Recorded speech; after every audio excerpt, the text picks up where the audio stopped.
ಇದೇನಪ್ಪ, ಆ ದೇವರಿಗೆ ನಮಸ್ಕಾರ ಮಾಡೋದನ್ನು ಬಿಟ್ಟು ನನಗೆ ನಮಸ್ಕಾರ ಮಾಡ್ತಿದ್ದೀರಲ್ಲ, ಇದೆಂತ ಹುಚ್ಚರಾಟ?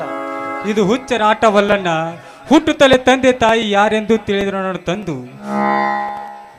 ಇಂದು ಒಂದು ದೊಡ್ಡ ವಿದ್ಯಾಭ್ಯಾಸದಲ್ಲಿ ಓದಿಸುವುದಂದರೆ ಇದು ಸಾಧಾರಣವಾದ ಮಾತಲ್ಲಣ್ಣ, ಸಾಧಾರಣವಾದ ಮಾತಲ್ಲ. ಹೌದಣ್ಣ, ಆ ದೇವರನ್ನು ಈ ಜಗತ್ತಿನಲ್ಲಿ ಯಾರು ನೋಡಿದಾರೋ ಇಲ್ಲವೋ, ಆದರೆ ನಾವು ಕಂಡ ನಡೆದಾಡೋ ದೇವರಂದರೆ ಅದು ನೀನೇ ಅಣ್ಣ. ತಮ್ಮಂದ್ರ, ನೀವಿಟ್ಟ ಅಭಿಮಾನಕ್ಕೆ ನಾನು ತುಂಬಾ ಧನ್ಯನಾಗಿದೆ. ಆದರೆ ದೇವರೆಂದು ನನ್ನನ್ನು ಯಾವತ್ತೂ ದೂರ ತಳ್ಳಬೇಡಿ. ಯಾಕೆಂದ್ರೆ ನಮ್ಮಂತ ಹುಲ್ಲು ಮಾನವರು ದೇವರಕ್ಕೆ ಸಮಾನ ಯಾವತ್ತೂ ಸಾಧ್ಯವಿಲ್ಲ. ಹಾ, ನಿಮ್ಮಿಬ್ಬರಿಗೂ ಹೇಳಿದೆ, ನಾನೊಂದು ತಪ್ಪು ಮಾಡಿದ್ದೇನೆ, ನನ್ನನ್ನು ಕ್ಷಮಿಸಿರ್ತಾನೆ. ಅಣ್ಣ, ನೀವು ತಪ್ಪು ಮಾಡುವುದೇ ನನ್ನಿಂದ ನಂಬಕ್ಕೆ ಆಗ್ತಾ ಇಲ್ಲ. ಆ ಸೂರ್ಯಚಂದ್ರರು ವೇಳೆಯಲ್ಲಿ ಹೆಚ್ಚು ಕಡಿ ಮಾಡಿ ತಪ್ಪ ಮಾಡಬಹುದು, ಆದರೆ ಆ ದೇವರು ತಪ್ಪು ಮಾಡಿದನೆಂದರೆ ನಂಬುವೇನಣ್ಣ. ಆ ಸಂಜನಾ, ಸಂಜನಾ,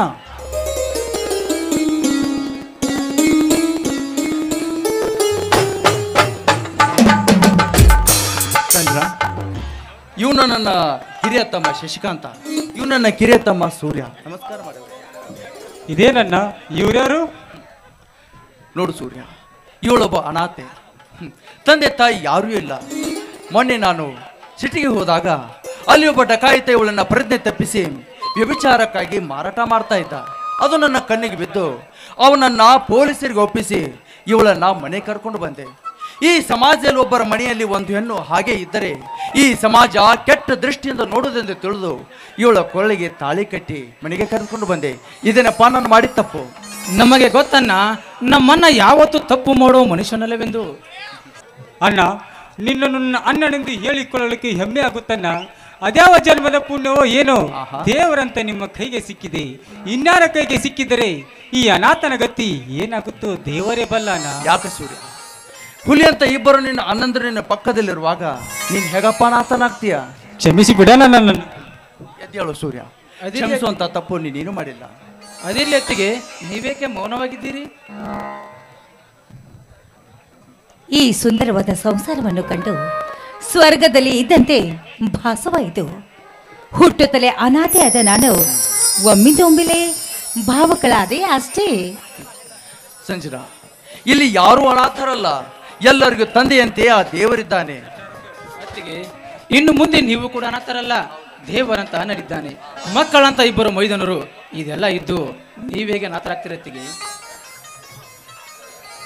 ನಾನು ತುಂಬಾ ಪುಣ್ಯನೇ ಮಾಡಿದ್ದೀನಿ. ಹೌದು, ನಿಮ್ಮಂತ ಮುತ್ತಿನಂತ ಮೈದನನ್ನು ಪಡೆಯಬೇಕಾದ್ರೆ, ದೇವರಂತ ಗಂಡನನ್ನು ಪಡೆಯಬೇಕಾದ್ರೆ, ಹಾಗೆ ದೇವಲೋಕದಂತಿರುವ ಈ ಆನಂದವಾದ ಸ್ವರ್ಗವನ್ನು ನೋಡ್ತಾ ಇದ್ರೆ ಮನಸ್ಸಿಗೆ ತುಂಬಾ ಆನಂದ, ಸಂತೋಷ ಆಗ್ತಾ ಇದೆ ಮೈದನ, ಸಂತೋಷ ಆಗ್ತಾ ಇದೆ. ಅಣ್ಣ, ನನ್ನ ಪೊಲೀಸ್ ಎಕ್ಸಾಮ್ಗೆ ಅಂತ ಫೀಸ್ ಕಟ್ಟಕ್ಕೆ ಹಣ ಹಾಕಿದ್ನಲ್ಲ, ಏನಾಯ್ತು? ಸೂರ್ಯ, ಅದ್ರ ಬಗ್ಗೆ ನೀನೇನು ಚಿಂತೆ ಮಾಡಬೇಡ. ಯಾಕೆಂದ್ರೆ ನಾನು ಈಗಾಗಲೇ ಸಾಹುಕಾರ ಹತ್ರ ಹೇಳಿದ್ದೇನೆ, ನಾಳೆನೆ ಕೊಡೋದಾಗಿ ತಿಳಿಸಿದ್ದಾರೆ. ಅದೆಲ್ಲ ಈಗ ಯಾಕೋ ಸೂರ್ಯ, ನೀನು ಹೋಗುವಾಗಾದ್ರೆ ಸಿದ್ಧತೆ ಮಾಡಿದರಾಯ್ತು.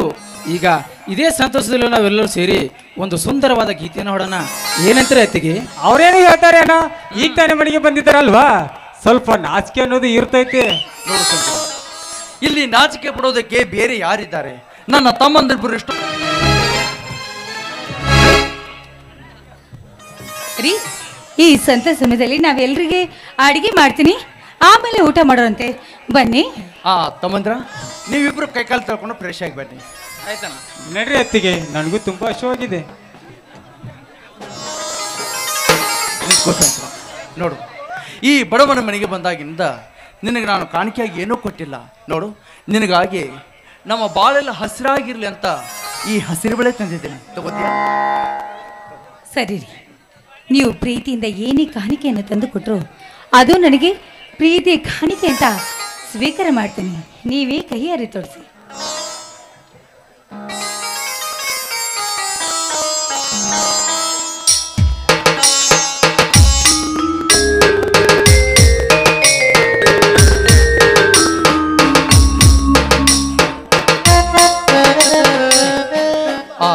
ನಿನಗಂತೂ ಸಂತೋಷ ಆಯ್ತು. ಈಗ ನನಗೆ ಸಂತೋಷ ಆಗ್ಬೇಕಾದ್ರೆ ನೀನೊಂದು ಕೆಲಸ ಮಾಡಬೇಕು. ನಿಮಗೆ ಸಂತೋಷ ಆಗ್ಬೇಕಾದ್ರೆ ನಾನೇನ್ರಿ ಮಾಡ್ಬೇಕು? ಆಹಾ, ಅಂತ ಭಾರವಾದ ಕೆಲಸ ಏನಿಲ್ಲ. ಮತ್ತೆ ನಿನ್ನ ಮಧುರ ಕಂಠದಲ್ಲಿ ನಿಮ್ಮಾದ ಪ್ರೇಮಗೀತೆ ಹಾಡಬೇಕು ಅಷ್ಟೇ. ಸರಿ, ಹಾಗಾದ್ರೆ ನನ್ನೊಂದಿಗೆ ದನಿಗೂಡಿಸಿ ನನ್ನೊಂದಿಗೆ ನೀವು ಕೂಡ ಹಾಡಿದ್ರೆ ತುಂಬಾ ಚೆನ್ನಾಗಿರ್ತದೆ ಅಲ್ವಾ? ಇಬ್ರು ಕೂಡ ಸೇರಿ ಹಾಡೋಣ. ಸರಿ ರೀ.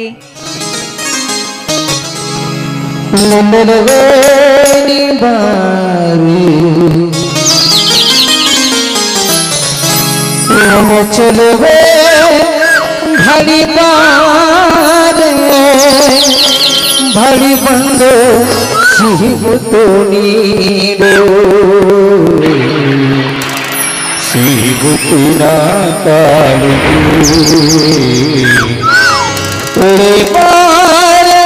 ಸನಿಹಕ್ಕೆ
ನೀನಂದ್ರೆ ತುಂಬಾ ಇಷ್ಟ. ಸಿಹಿ ಮುದ್ದಿನ